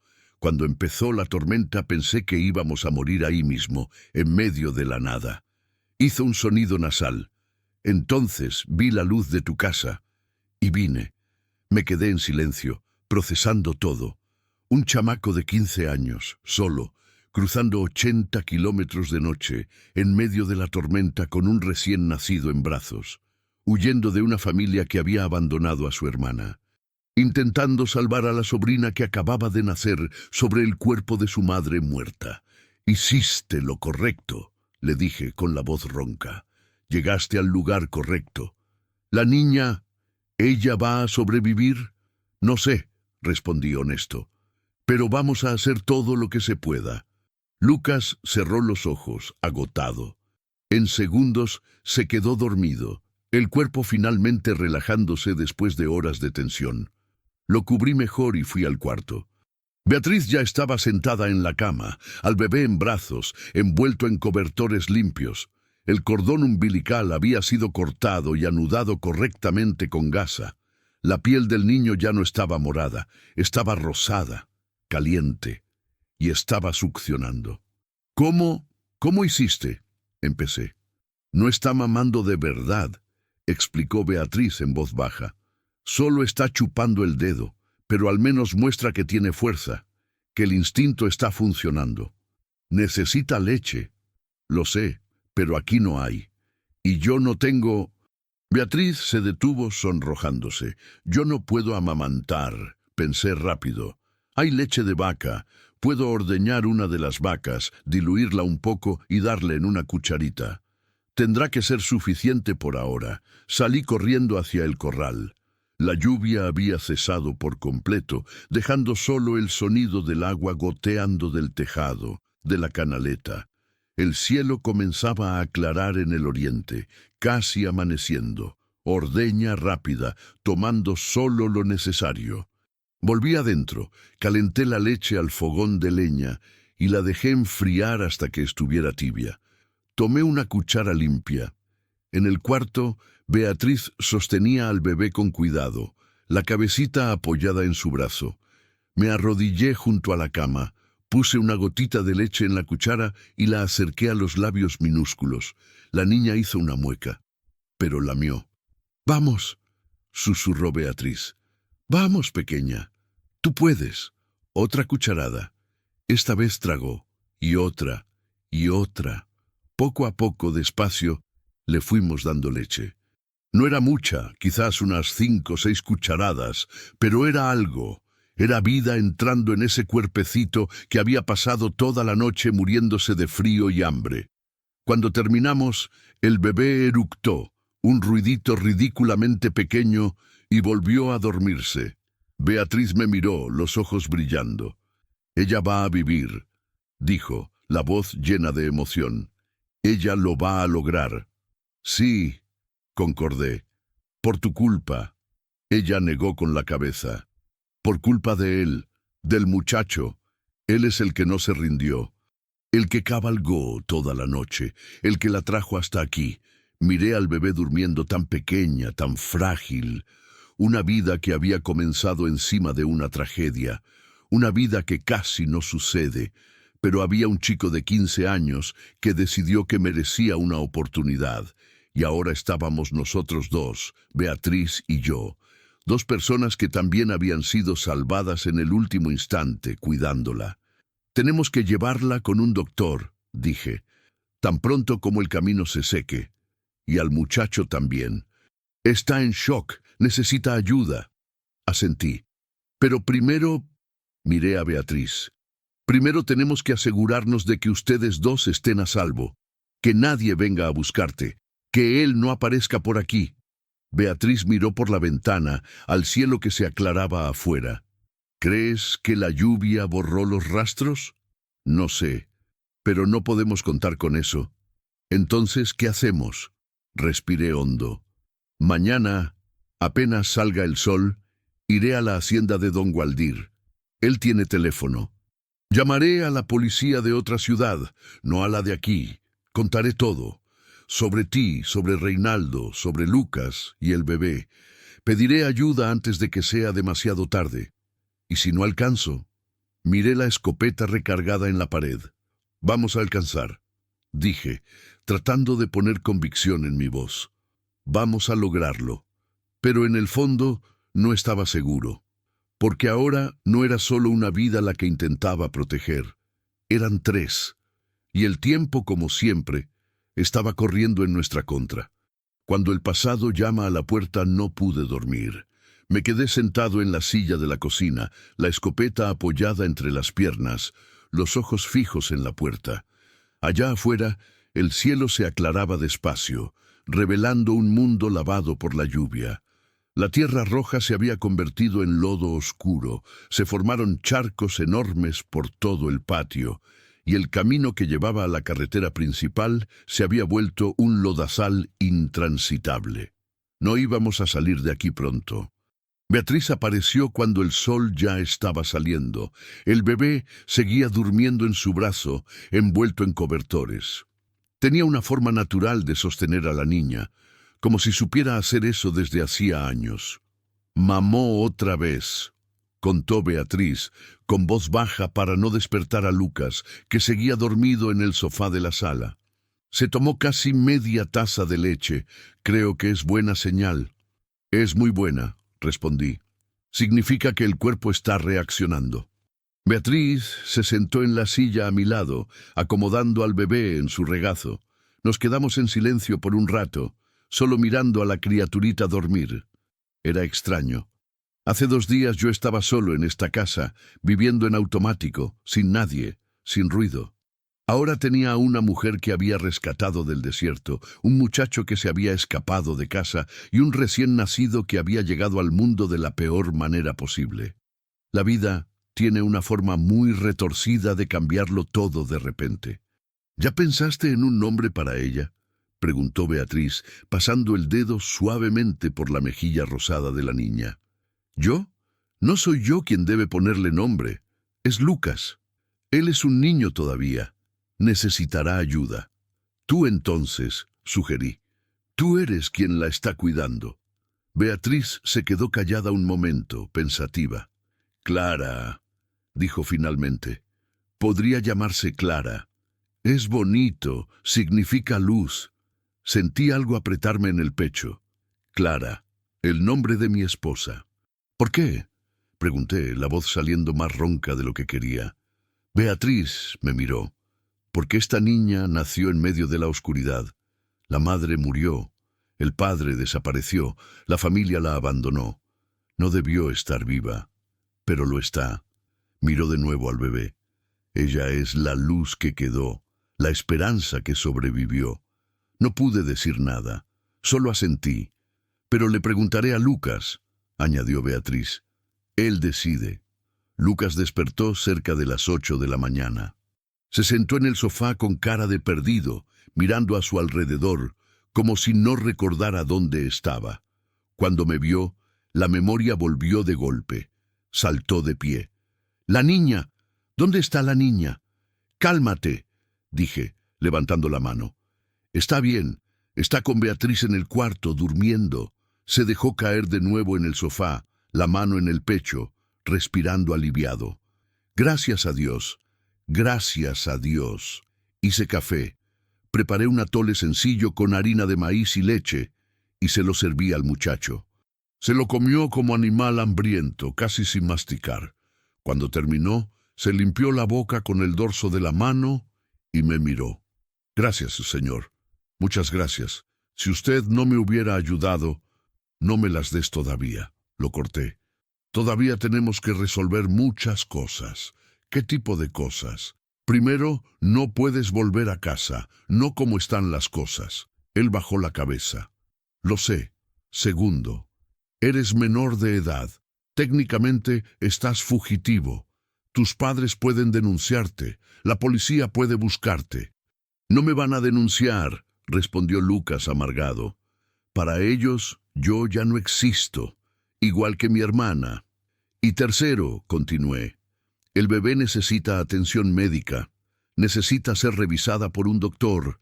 Necesita ser registrada. Necesita entrar al sistema de salud». Lucas me miró con miedo en los ojos. «¿Me la van a quitar?» «No sé», respondí honesto. «Depende. Tienes 15 años. No puedes ser tutor legal de nadie. Pero tampoco hay nadie más para cuidarla, si tus padres no la quieren». «Entonces, ¿qué hago?» Respiré hondo. «Primero iremos al pueblo. Haremos un reporte policial sobre la muerte de tu hermana. Luego llevas al bebé con un médico. Y ahí veremos qué dice el DIFE, Consejo Tutelar. ¿Y si la mandan a un orfanato?» Su voz salió afligida, desesperada. «Intentaremos evitar eso», dijo Beatriz apareciendo en la puerta del cuarto con el bebé en brazos. «Haremos lo posible». Lucas miró a su sobrina y sus ojos se llenaron de lágrimas. Se levantó, fue hacia Beatriz y le extendió los brazos. Ella le pasó la niña con cuidado. El muchacho sostuvo al bebé como si fuera lo más preciado del mundo. «Ella es todo lo que me queda de mi hermana», susurró, la voz rota. «No puedo perderla a ella también». Me quedé mirando esa escena. Un chico de 15 años sosteniendo a un recién nacido, ambos huérfanos, ambos sin nadie en el mundo más que ellos dos. Y sentí que algo se movía dentro de mi pecho. Algo que creía muerto junto con Clara. Compasión, ganas de ayudar, ganas de hacer la diferencia. «No la vas a perder», prometí. Lucas me miró, los ojos llenos de esperanza. «¿Cómo puede jurarlo, señor?» «Porque yo no lo voy a permitir», respondí, así de simple. Fue en ese momento que escuchamos un ruido afuera, un caballo acercándose, despacio, casco golpeando el lodo. Todos nos paralizamos. «¿Quién es?», susurró Beatriz, el rostro pálido. Fui a la ventana, me asomé por entre las rendijas, sentí que la sangre se me helaba. Era un hombre solo, montado en un caballo negro, alto, ancho de hombros, sombrero echado hacia abajo tapándole el rostro. Se detuvo en medio del patio, mirando la casa. «¿Es él?», le pregunté a Beatriz, sin quitar los ojos de la ventana. Ella se acercó a mí, miró, y se puso blanca como el papel. «Sí», respondió, la voz apagándose. «Es Reinaldo». Lucas apretó al bebé contra su pecho, retrocediendo hacia la esquina de la sala. «¿Qué quiere aquí?». No tuve que responder. Lo sabíamos. Había regresado al desierto. Había visto que Beatriz ya no estaba allí y había venido a buscarla. Tomé la escopeta, revisé la munición y fui a la puerta. Respiré hondo y la abrí. El hombre seguía ahí, parado. Cuando me vio, se quitó el sombrero despacio. El rostro era exactamente como lo imaginaba. Duro, marcado, ojos pequeños y fríos. La barba crecida le cubría la quijada cuadrada. Tenía una cicatriz en la frente, vieja, que le bajaba hasta la ceja. «Buenos días», dijo, la voz grave, arrastrada. «Perdón por molestar tan temprano». «Aquí nos levantamos temprano», respondí, sosteniendo la escopeta de manera que él la viera, pero que aún no pareciera una amenaza. «¿Qué necesita, señor?» Dio una sonrisa que no le llegó a los ojos. «Estoy buscando a alguien, una muchacha, mi hijastra. Desapareció hace 2 días. He estado recorriendo la región, preguntando si alguien la vio. ¿Cómo es ella?» Pelo castaño, unos 30 años, delgada. Llevaba puesto pantalón de mezclilla y una blusa clara cuando desapareció. «No he visto a nadie así por aquí». Reinaldo me miró por un largo rato. Demasiado largo. «¿Usted vive solo?» «Vivo solo». «¿No tiene familia? ¿Nadie de visita?» «No». Miró a su caballo, al patio lodoso y de nuevo a mí. «Es que vi rastros de caballo que venían hacia acá, frescos, de ayer por la noche, al parecer». Se me revolvió el estómago, pero mantuve el rostro neutro. «Debe ser el de mi caballo. A veces anda suelto». «¿Ah, sí?» Reinaldo ladeó la cabeza ligeramente. «Porque por los rastros parece que llevaba peso, como si hubiera alguien montado. Debe estar equivocado». Sonrió de nuevo, pero era una sonrisa peligrosa. «¿En serio? ¿O será que está escondiendo a alguien ahí adentro?» Alcé la escopeta. No le apunté. Solo la dejé clara en mi mano. «Será mejor que se vaya». Reinaldo no se movió. Siguió sentado en el caballo, mirándome con esos ojos fríos. «¿Sabe cuál es el problema de proteger gente que no es suya, amigo?», preguntó la voz baja, amenazadora. «Que terminas metiéndote en broncas que no te incumben». «¿Y sabe cuál es el problema de meterse en propiedad ajena?», respondí, apuntándole con la escopeta ahora.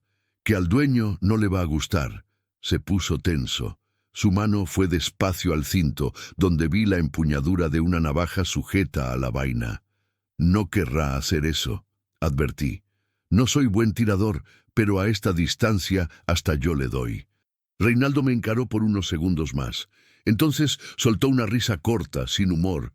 «Es usted valiente, o tonto. Aún no decido. No me importa su opinión. Me importa que se salga de mi propiedad. Ahora». Se puso el sombrero de nuevo, jaló las riendas del caballo. «Está bien, me voy». Empezó a girarse, pero se detuvo. Me miró de nuevo. «Pero para que lo sepa, voy a averiguar si ella está aquí. Y cuando lo sepa, se va a arrepentir de haberse metido. Voy a correr el riesgo». Reinaldo dio una última sonrisa. Volteó a su caballo y salió galopando, el lodo salpicando las patas del animal. Me quedé parado en el porche, sujetando la escopeta, viéndolo perderse en la curva del camino. Solo cuando desapareció por completo, pude volver a respirar. Regresé adentro. Beatriz estaba recargada en la pared, temblando. Lucas sostenía al bebé, con los ojos muy abiertos por el miedo. «Él sabe que estoy aquí», dijo Beatriz con la voz apagada. «Lo sabe. Él sospecha», corregí. «Pero no está seguro. No importa. Va a volver, con más gente. Y entonces no estaremos aquí», la interrumpí. Miré por la ventana. El camino todavía estaba empapado, pero el sol ya pegaba fuerte. En unas horas se secaría lo suficiente para poder pasar. «Nos vamos de aquí hoy», dije. «Tomen lo necesario, dejen el resto. Iremos directo a la ciudad, a la comandancia de otra jurisdicción. Presentamos la denuncia, pedimos protección. ¿Y si nos sigue? Entonces estaré listo». Tomé la escopeta, más cartuchos, guardé todo en un costal de lona. Beatriz preparó un bulto con ropa limpia para el bebé, más mantas. Lucas solo miraba, perdido, sin saber qué hacer. Mientras nos preparábamos, miraba por la ventana de vez en cuando, comprobando si Reinaldo no había regresado. Todavía no, pero sabía que lo haría. Un hombre como él no se rinde fácil, y cuando volviera no vendría solo. En la última frontera. Salimos del rancho cuando el sol estaba en lo alto. El camino seguía mojado, pero ya no era un lodazal imposible. Trovão podía caminar, aunque despacio, esquivando los charcos más grandes. Yo iba al frente, montado, con Lucas sentado detrás de mí. Beatriz venía a pie a mi lado, sosteniendo al bebé contra el pecho, protegida del sol con un sombrero viejo que le había dado. A cada paso miraba a los lados, a los cerros a lo lejos, al camino que serpenteaba entre las elevaciones, buscando movimiento, buscando señal de gente siguiéndonos. Por ahora, nada. ¿Cuánto falta?, preguntó Lucas con voz tensa. Unos 40 kilómetros hasta el pueblo, respondí. Pero pararemos antes en la hacienda del tío Waldir. Está de camino. De allí podemos llamar a la policía, pedir que vengan por nosotros. Y si no nos creen, tendrán que creernos, dijo Beatriz, ajustando al bebé en sus brazos. Hay demasiadas pruebas, mis quemaduras, las marcas en mi cuello, el bebé, la historia de Lucas. No hay cómo negarlo. Pero su voz no sonaba tan firme como sus palabras. Caminamos en silencio por casi una hora. El sol pegaba fuerte, reflejándose en las pozas de agua, haciendo subir el calor de la tierra mojada en ondas que distorsionaban el horizonte. Beatriz comenzó a cojear, los pies descalzos lastimándola con las piedras del camino. Detuve al caballo. «Sube», dije. «No aguantas caminar toda esa distancia». «¿Y el bebé?» «Lo sostengo yo adelante. Lucas te sostiene a ti por detrás. Nos las arreglaremos». Beatriz dudó, pero vio que no tenía opción. Le pasé el bebé a Lucas por un segundo, bajé del caballo, ayudé a Beatriz a subir, luego subí yo de nuevo. Lucas me pasó el bebé. Acomodé a la criaturita en el hueco entre mi pecho y mi brazo izquierdo. Sujeté las riendas con la derecha. «Agárrate de mi cintura», le dije a Beatriz. Ella pasó los brazos a mi alrededor y sentí su cuerpo temblando. No era solo cansancio, era miedo. Hicimos caminar al caballo y seguimos.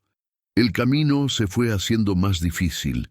La carretera subía y bajaba, cruzaba arroyos crecidos por la lluvia, rodeaba cerros cubiertos de vegetación seca. Trovão estaba cansado, respirando pesado, pero seguía firme. Fue cuando estábamos bajando una pendiente que lo vi. Abajo, en la curva del camino, había 3 caballos parados, 3 hombres montados, esperando. En medio de ellos, Reinaldo. La sangre se me heló. «Nos encontró», susurró Beatriz, la voz temblando. Jalé las riendas, detuve a Trovão en lo alto de la pendiente. Miré alrededor. No había otro camino. Era bajar y enfrentar, o regresar. Y regresar significaba quedarnos atrapados en el rancho, rodeados. «¿Qué hacemos?», preguntó Lucas, aterrado. Pensé rápido. 3 hombres. Yo tenía una escopeta con 4 cartuchos. No era rival en una pelea abierta, pero había algo que ellos no sabían. Yo no tenía nada que perder. «Ustedes 2 quédense aquí», ordené. «Si les doy una señal, corran al monte y escóndanse». «No vas a bajar allá», dijo Beatriz apretando mi brazo. «Vas a morir. Si no voy, morimos aquí mismo». Le pasé el bebé a Lucas de nuevo. Desmonté. Tomé la escopeta, verifiqué las balas y comencé a bajar la pendiente a pie, despacio. Los 3 hombres me vieron llegar. Reinaldo sonrió, esa sonrisa sin gracia que ya me había mostrado antes. «Te advertí que lo descubriría», gritó, su voz resonando por el valle. «Te advertí que te arrepentirías». Me detuve a unos 20 metros de distancia, la escopeta apuntada al suelo, pero lista. «Déjenlos irse», respondí. «Ellos no tienen nada que ver con esto». «Tienen todo que ver», replicó Reinaldo. Ella es mi hijastra. Se escapó de casa. Solo quiero traerla de vuelta. Mentira. Intentaste matarla. La enterraste viva en el desierto. Él se encogió de hombros. Prueba. Ella es la prueba. Las marcas en su cuerpo, las quemaduras, el estado en que la encontré. Palabra de ella contra la mía.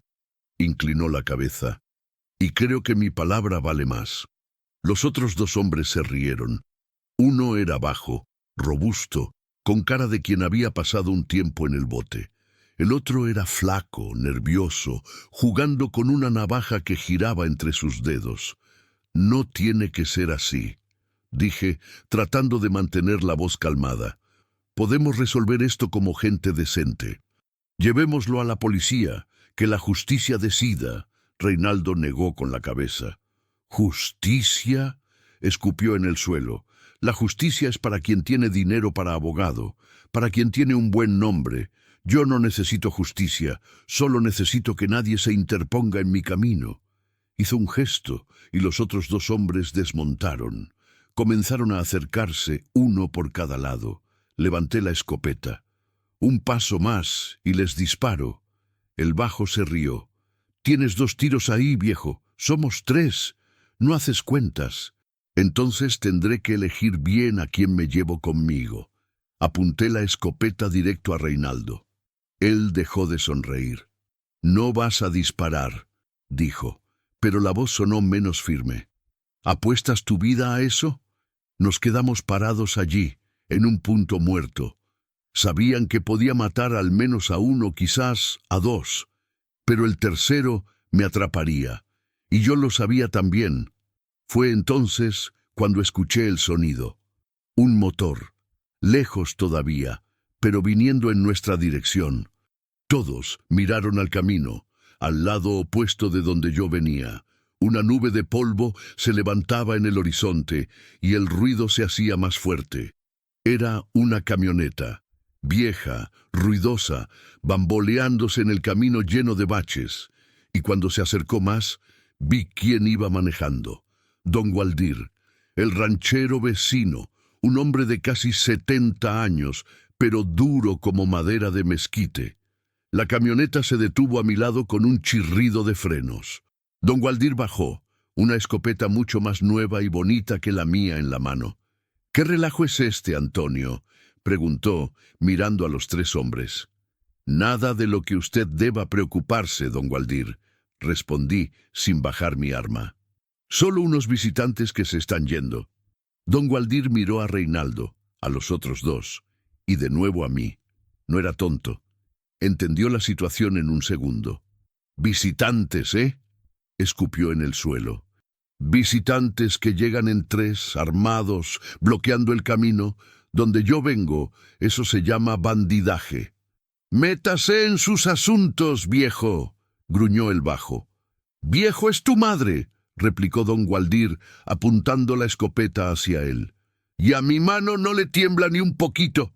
La situación cambió. Ahora éramos 2 contra 3. Y don Gualdir tenía fama de buen tirador. Reinaldo se dio cuenta de que había perdido la ventaja. «Esto no termina aquí», dijo, la voz baja, peligrosa. «¿Me oíste, Antonio? No termina aquí».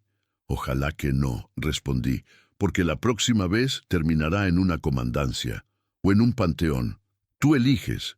Reinaldo gruñó algo. Hizo una seña a los otros 2. Montaron sus caballos y salieron galopando, el polvo levantándose tras ellos. Solo cuando desaparecieron de la vista bajé la escopeta. Las manos me temblaban. «Gracias, don Gualdir». El viejo hizo un gesto con la mano, como si no fuera nada. Los vi pasar cerca de mi rancho hace rato, con el caballo cargado, la muchacha y el niño. Sospeché que algo andaba mal. Decidí seguirlos de lejos, solo para estar seguro. Miró hacia la pendiente, donde Beatriz y Lucas seguían. ¿Quiénes son ellos? Gente a la que estoy ayudando. Y esos 3, gente tratando de impedir. Don Gualdir asintió, no pidió más explicaciones. Era de los que entienden que algunas cosas no necesitan ser dichas. «Súbanse a la troca», dijo. Yo los llevo hasta el pueblo. Tu caballo ya no aguanta más. Hice una seña para que Beatriz y Lucas bajaran. Pusimos al bebé en el asiento de adelante, con Beatriz sosteniéndolo. Lucas fue atrás, conmigo y don Gualdir. La troca arrancó, sacudiéndose en el camino, pero firme. Miré hacia atrás, al camino por el que veníamos. Reinaldo se había retirado, pero yo sabía que no se había rendido. Un hombre como él nunca se rinde. Pero ahora estábamos cerca. Cerca del pueblo, de la comandancia, de la ayuda, cerca de hacer lo correcto. Dentro de la troca, el bebé comenzó a llorar. Beatriz lo mecía despacio, tarareando bajito una canción que yo no conocía. Lucas recargó la cabeza en la ventana, los ojos cerrados, exhausto. Y yo, por primera vez en 3 años, sentí algo que creía haber perdido. Esperanza. Esperanza de que las cosas podían salir bien, de que se podía salvar gente, de que llegar a tiempo hacía la diferencia. La troca siguió por el camino polvoriento, dejando atrás el rancho, el desierto, los buitres, dejando atrás la muerte y siguiendo en dirección a la vida. El nuevo comienzo, que nadie esperaba. La comandancia de San Miguel del Arco estaba en un edificio viejo en el centro del pueblo, con paredes descascaradas y un letrero de metal oxidado colgando en la puerta. Don Gualdir estacionó la troca enfrente y nos bajamos. El pueblo era pequeño. Una calle principal empedrada, algunas tiendas con puertas de madera, una iglesia blanca en lo alto de una loma, gente caminando despacio bajo el sol de la tarde. El tipo de lugar donde todo el mundo se conoce, donde el chisme corre más rápido que el viento. Entramos a la comandancia. Había un ventilador viejo girando en el techo, haciendo más ruido que viento. Detrás de un escritorio lleno de papeles, un policía joven, no debía tener más de 25 años, levantó la mirada de su celular. «¿Qué se le ofrece?», preguntó aburrido. «Necesito poner una denuncia», dijo Beatriz con la voz firme a pesar del cansancio. «Intento de homicidio». El policía parpadeó, sorprendido, dejó el celular. «Intento de homicidio». Nos miró. Un ranchero embarrado, una mujer quemada por el sol sosteniendo un bebé, un niño demasiado flaco. «¿Están seguros de que están en el lugar correcto?» «Estoy segura», respondió Beatriz. «Y necesito hablar con el comandante. Es urgente». El policía dudó, pero algo en el modo en que habló Beatriz, o quizás en las marcas visibles en su cuello, lo hizo levantarse. «Voy a llamar al doctor Macedo. Desapareció por una puerta trasera». Nos quedamos ahí, esperando, escuchando el ventilador girar, oyendo el reloj de pared marcar cada segundo. Minutos después apareció un hombre. Unos 50 años, panza prominente, bigote canoso, lentes de armazón gruesa. Venía secándose las manos en un trapo, como si acabara de lavarse. «Soy el comandante Macedo», dijo, con voz cansada. «¿Qué está pasando?» Beatriz respiró hondo y contó todo. Contó sobre la muerte de su madre, sobre Reinaldo queriendo la herencia, sobre los papeles falsos. Contó cómo la llevó al desierto, cómo la enterró viva, cómo se fue esperando que muriera. Contó cómo yo la había encontrado, cómo la traje al rancho, cómo Reinaldo apareció buscándola. Mientras hablaba, el comandante se ponía cada vez más serio. Tomó un cuaderno, empezó a anotar, hizo preguntas, nombres, fechas, lugares. Pidió ver las quemaduras, las marcas en el cuello. Cuando Beatriz terminó, se quedó en silencio un largo rato, mirando sus apuntes. «Esto es grave», dijo finalmente. «Muy grave. Si es verdad». «Es verdad», corté con voz dura. «Yo lo vi, yo estaba allí. La saqué de la arena». El comandante me miró. «¿Y usted es?» «Antonio Ferreira. Tengo un rancho a unos 60 kilómetros de aquí, en el límite con el estado de Chihuahua». «¿Y puede testificar todo esto?» «Puedo, y lo haré», asintió. Anotó mi nombre también. «¿Y este niño?», preguntó mirando a Lucas. «¿Y el bebé?» Lucas contó su historia. La hermana embarazada, corrida de su casa, el parto sola, su muerte desangrándose. Cómo había huido con su sobrina, buscando ayuda, hasta llegar a mi rancho. El comandante escuchó todo, anotó todo, y cuando Lucas terminó, se quitó los lentes y se frotó los ojos. «Dios mío», murmuró, «en 20 años de policía he visto muchas cosas, pero esto es escalofriante». «¿Entonces va a hacer algo?», preguntó Beatriz. «¿Va a arrestarlo?». El comandante se puso los lentes de nuevo. «Lo haré, pero necesito tiempo. Necesito juntar pruebas, escuchar testigos, montar la averiguación formal como se debe. Esto no sucede de un día para otro». «Nosotros no tenemos tiempo», dije. «Él ya sabe dónde está ella, ya intentó atraparnos en el camino. Si salimos de aquí sin protección, lo intentará de nuevo. Entiendo que necesitaré ir al lugar donde fue enterrada», dijo el comandante mirando a Beatriz. «Necesito fotografiar, recolectar evidencia». «La lluvia lo borró todo», dijo Beatriz con voz débil. «Ya no habrá nada allí. Aún así, necesito intentarlo. Y necesito localizar a ese Reinaldo, interrogarlo, dictar orden de aprehensión si las pruebas lo confirman». «Él es amigo del comandante de su pueblo», advirtió Beatriz. «Tiene influencia». Macedo frunció el ceño. «¿Qué pueblo?» «Riachuelo Verde, interior de Chihuahua». El comandante hizo una mueca. «Conozco al comandante de allá, Pardal». Sacudió la cabeza. «Si ese Reinaldo es amigo de él, las cosas van a ser complicadas de verdad. Pero esta es mi jurisdicción, y aquí el que manda soy yo». Por primera vez desde que habíamos entrado allí, vi un destello de esperanza en el rostro de Beatriz. «Entonces usted me cree». El comandante la miró, los brazos quemados, el cuello marcado, los ojos cansados. «Le creo. Nadie inventa heridas así. Nadie miente con ese terror en la mirada». Cerró el cuaderno. «Voy a levantar el acta de hechos ahora mismo. Voy a girar una orden de aprehensión contra Reinaldo. Y voy a pedir refuerzos a la policía estatal. Esto se va a tomar en serio». Beatriz comenzó a llorar. No de tristeza, de alivio, de ver que alguien finalmente le creía.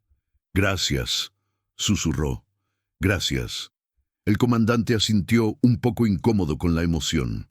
«Y en cuanto al bebé», dijo, mirando a la criaturita dormida en brazos de Beatriz, «necesitaré llamar al DEIF, Consejo Tutelar. Es el procedimiento». Lucas se puso tenso. «¿Me la van a quitar?». «No sé, muchacho. No depende de mí. Pero haré lo posible para asegurar que quede en buenas manos».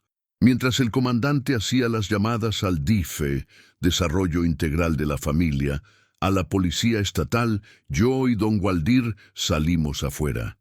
Nos sentamos en la banqueta, mirando la calle casi vacía. «Hiciste lo correcto», dijo el viejo, encendiendo un cigarro de hoja. «Apenas está terminando. Ya terminó para ti. Lo demás es con la policía». Asentí con la cabeza. «Mientras él ande suelto, no acaba». Don Gualdir me miró de reojo. «¿Estás pensando en hacer una tontería, Antonio? Solo quiero estar seguro de que ella estará bien». «Lo estará». «¿Escuchaste al comandante?» «Lo oí. Pero también sé cómo funcionan las cosas. El papeleo tarda, la burocracia estanca, y mientras tanto, ella está expuesta». «¿Y entonces qué quieres hacer?». No respondí, porque yo mismo aún no lo sabía. Estuvimos allí por casi 2 horas.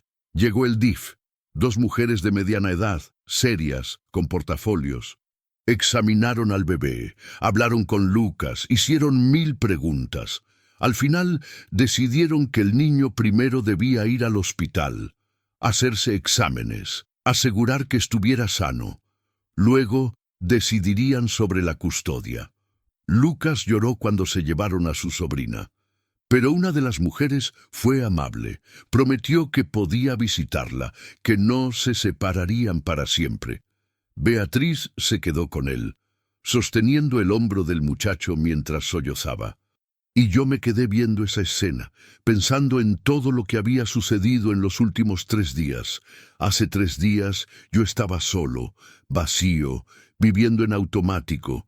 Ahora había ayudado a salvar 3 vidas. Había enfrentado a un asesino.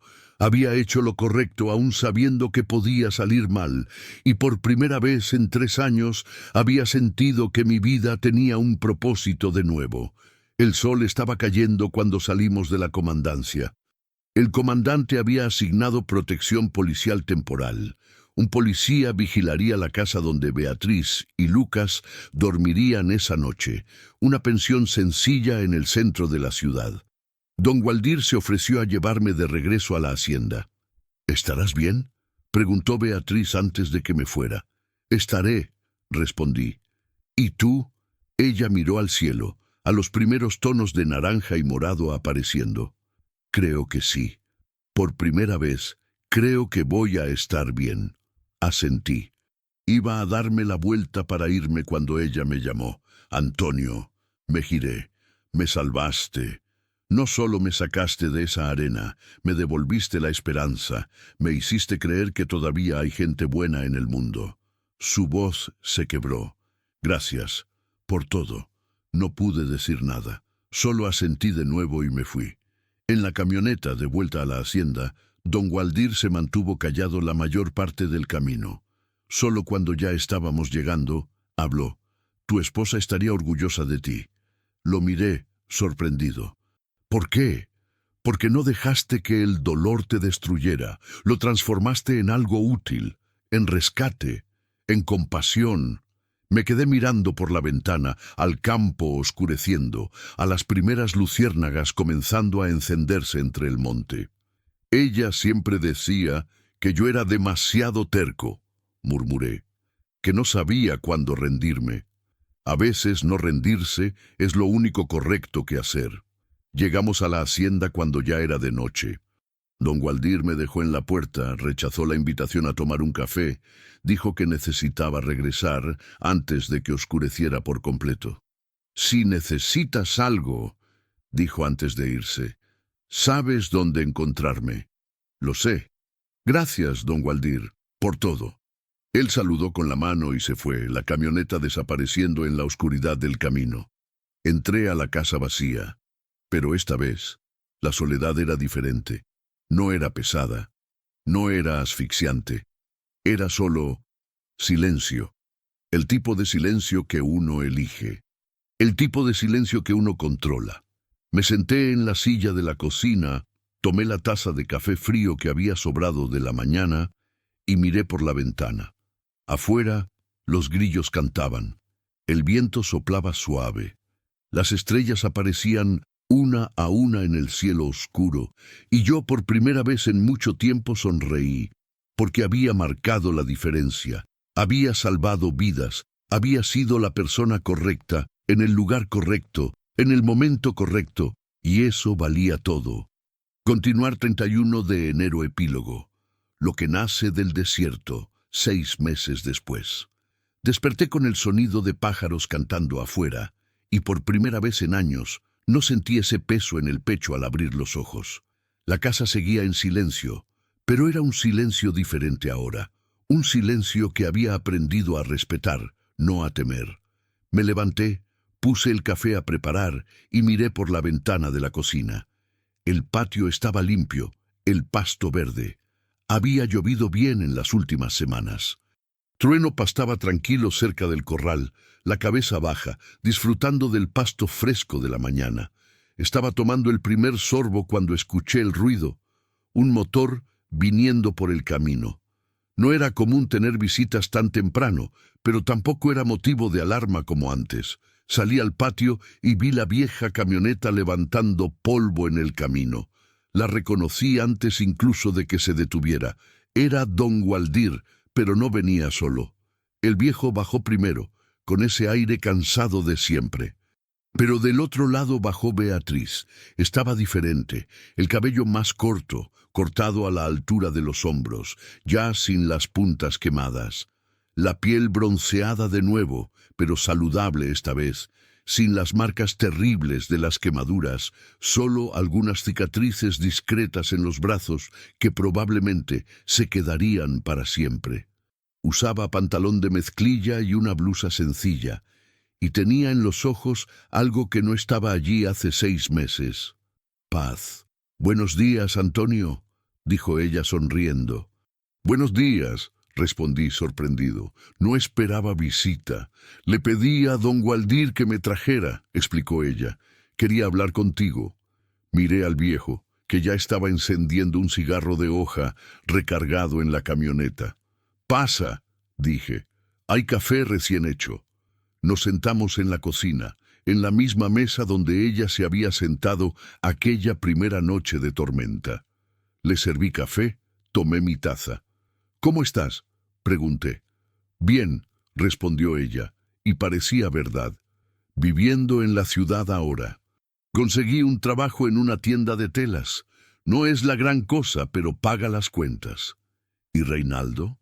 El rostro de ella se puso serio. «En la cárcel, condenado a 12 años. Intento de homicidio calificado, más fraude, más ocultación de cadáver». «¿Ocultación de cadáver?». Cuando la policía investigó a fondo, descubrieron que lo había hecho antes, dijo Beatriz, la voz baja. «Hace 5 años, una exnovia que había desaparecido. Encontraron su cuerpo enterrado en el mismo desierto, la misma forma. Él había dicho que ella se había escapado a otro estado. Sentí un escalofrío recorrer mi espalda. Dios mío, si no me hubieras encontrado», continuó Beatriz mirando su taza de café, «yo sería solo otra mujer desaparecida, otro caso sin resolver, y él seguiría libre, haciéndole esto a otras». Guardamos silencio un momento. «¿Y Lucas?», pregunté. «¿Y el bebé?». El rostro de Beatriz se iluminó. «Por eso vine. Quería contártelo personalmente». Sacó su celular del bolsillo, lo manipuló un poco y me mostró una foto. Era Lucas sonriendo, sosteniendo en brazos a una niñita de unos 6 meses. La niña estaba gordita, sana, con unos enormes ojos verdes y mejillas sonrosadas.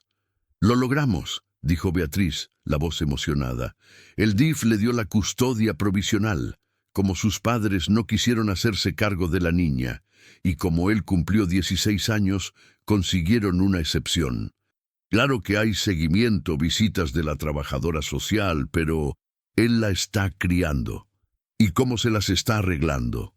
«No está solo», respondió Beatriz, sonriendo. «Yo ayudo. Vivo en un departamento pequeño con ellos 2. Trabajo de día, cuido de ella en la tarde mientras él estudia para terminar la preparatoria. Por la noche nos turnamos. Es difícil, pero está funcionando». Miré la foto de nuevo. Lucas había cambiado. Todavía era un muchacho, pero había algo de adulto ahora en sus ojos.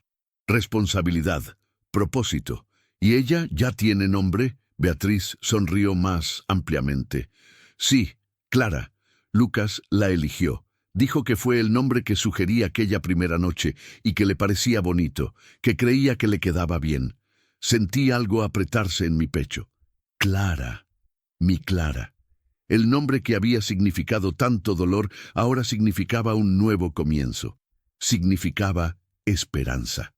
«Es un nombre muy bonito, de verdad», logré decir, la voz ronca. Beatriz me miró, ahora seria. «Antonio, vine aquí porque necesito decirte algo. Necesito que sepas cuánto cambiaste mi vida, y la de Lucas, y la de Clara. Solo hice lo que cualquiera haría». «No», interrumpió ella firme. «Cualquiera no lo haría. Cualquiera habría pasado de largo. Habría visto los buitres y pensado que era solo un animal muerto. Habría ignorado. Pero tú no. Te detuviste, cavaste, me sacaste de allí». Se inclinó hacia adelante, los ojos fijos en los míos. «Me diste una segunda oportunidad. Y con esa segunda oportunidad pude darle una segunda oportunidad a Lucas y al bebé. Nos convertimos en una familia extraña, improvisada, pero es una familia Y nada de esto habría pasado si hubieras elegido otro camino ese día. No supe qué decir.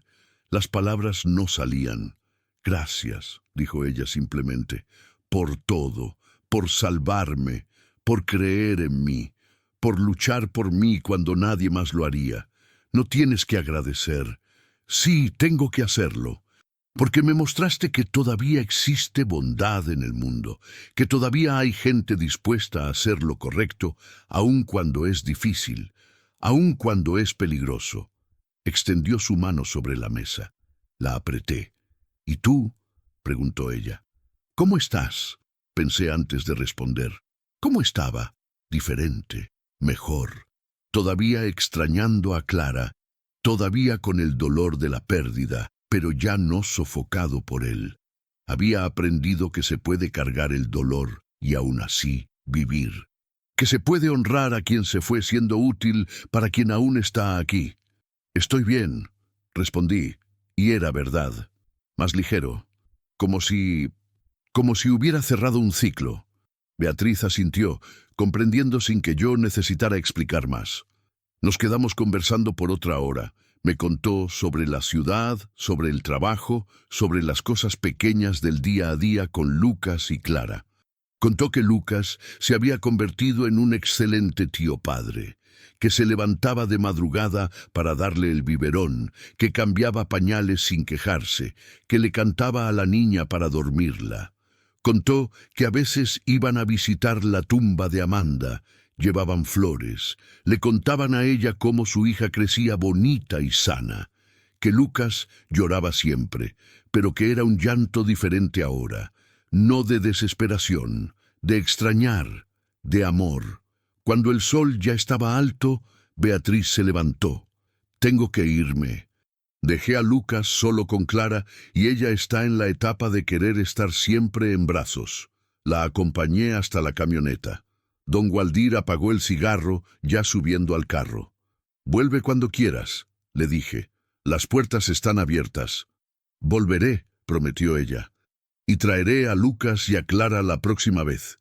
Quiero que ella conozca al hombre que salvó a su tía. El hombre que hizo todo esto posible». Me abrazó. Fue rápido, pero fuerte. Cuando se apartó, vi que sus ojos estaban húmedos. «Cuídate, Antonio. Tú también». La camioneta se fue, levantando polvo en el camino. Me quedé mirando hasta que desapareció en la curva. Volví a la casa, pero no entré de inmediato. Me quedé parado en el patio, mirando a mi alrededor. El huerto que Clara había plantado estaba creciendo de nuevo. Yo había vuelto a cuidarlo, a podarlo, a regarlo. El corral estaba lleno. Había comprado más ganado, había vuelto a manejar la hacienda como se debía. La casa estaba limpia, arreglada, viva. Miré el cielo azul, sin nubes, y sentí el viento caliente en el rostro. «Lo hice, Clara», murmuré. «Hice lo que siempre decías. No me rendí. E hice la diferencia».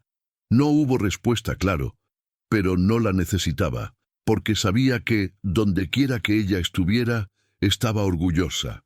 Entré a la casa, tomé el sombrero y fui a cuidar a los animales. Siempre hay trabajo. La hacienda nunca para. Pero ahora el trabajo era diferente. Ya no era una huida, ya no era vacío. Era vida, era propósito. Era un nuevo comienzo. Porque a veces uno necesita tocar fondo para darse cuenta de que todavía hay suelo. Necesita perderlo todo para aprender a valorar lo que queda. Necesita atravesar el desierto para entender el valor del agua. Y a veces, en el momento que parece más perdido, cuando todo parece acabado, uno encuentra exactamente lo que estaba buscando, no bajo la arena, sino dentro de uno mismo. El coraje para empezar de nuevo, la fuerza para seguir adelante. Y la certeza de que, mientras sigamos respirando, todavía hay tiempo de hacer la diferencia. Todavía hay tiempo de salvar. Todavía hay tiempo de vivir. porque en el desierto más árido, cuando todo parece perdido, es donde nacen las historias más bonitas de un nuevo comienzo. Y a veces, salvar a alguien es el primer paso para salvarse a uno mismo.